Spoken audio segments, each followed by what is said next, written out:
സ്വർഗത്തിന്റെ വേട്ടനായി. Francis Thomson എന്ന പ്രശസ്തനായ ആംഗലേയ കവിയുടെ ലോകപ്രസിദ്ധമായ കവിതയാണ് ഹാൻ ഓഫ് ഹെയ്വൻ. നാം ദൈവത്തെ വിട്ട് എവിടെ ഒളിച്ചാലും നമ്മെ വിടാതെ പിന്തുടരുകയും ഒടുവിൽ പിടികൂടുകയും ചെയ്യുന്ന ദൈവസ്നേഹത്തെ ഒരു വേട്ടനായ ആയി സങ്കൽപ്പിച്ചുകൊണ്ടുള്ള അതിമനോഹരമായ കവിതയാണിത്. തന്റെ അനുഭവത്തിൽ ചാലിച്ചാണ് അദ്ദേഹം ഇത് രചിച്ചത് എന്നു പറയാം. ദൈവഭക്തിയുള്ള ഒരു കുടുംബത്തിലായിരുന്നു ഫ്രാൻസിസ് തോംസണിന്റെ ജനം.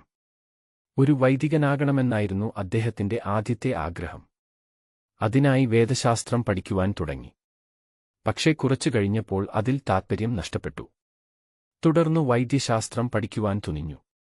അലസതയും പഠനത്തോടുള്ള വിരസതയും കാരണം അതും ഉഴപ്പി. തുടർന്ന് ലഹരി മരുന്നുകളുടെ ഇരുണ്ട ലോകത്തേക്കുള്ള പ്രയാണം. ജീവിതം നാശത്തിലേക്ക് കൂപ്പുകുത്തുകയായിരുന്നു. ലണ്ടൻ നഗരത്തിലെ തെരുവിൽ അലഞ്ഞ ആ ചെറുപ്പക്കാരൻ വിശപ്പടക്കാൻ ഷൂ പോളിഷ് ചെയ്യുക, കുതിരയെ സൂക്ഷിക്കുക തുടങ്ങിയ കൊച്ചു പണികൾ പോലും ചെയ്യാൻ തയ്യാറായി. ഇതിനിടെ അദ്ദേഹം എഴുതിയ 1-2 കവിതകൾ ഒരു പത്രാധിപരുടെ ശ്രദ്ധയിൽപ്പെട്ടു.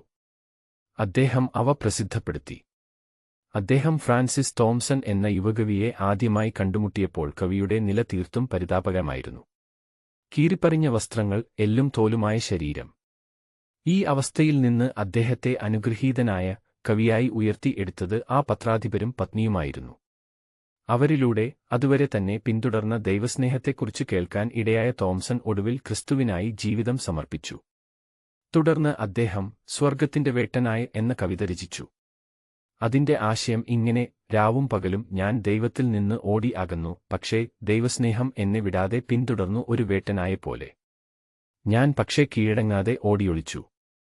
എന്നാൽ ഞാൻ ചെന്നിടത്തെല്ലാം ആ വേട്ടനായ എന്നെ പിന്തുടർന്നു. ഒടുവിലിതാ, ദൈവസ്നേഹത്തിന് കീഴടങ്ങാതെ നിത്യജീവിതത്തിന്റെ തിരക്കുകളിൽ ഒളിക്കുന്ന ഒട്ടേറെ പേരുണ്ട്. ഒരു പക്ഷേ ഇത് വായിക്കുന്ന നിങ്ങൾ അത്തരം ഒരാളാകാം. എന്നാൽ ഈ വരികളിലൂടെ സ്വർഗത്തിന്റെ വേട്ടനായി നിങ്ങളെ വീണ്ടും കണ്ടെത്തിയിരിക്കുന്നു. ഈ സ്നേഹത്തിനു മുമ്പിൽ നിങ്ങൾ ഇപ്പോൾ ഫ്രാൻസിസ് തോംസണെപ്പോലെ കീഴടങ്ങുമോ? ഇപ്പോഴാകുന്നു രക്ഷാദിവസം, ഇപ്പോഴാകുന്നു സുപ്രസാദകാലം.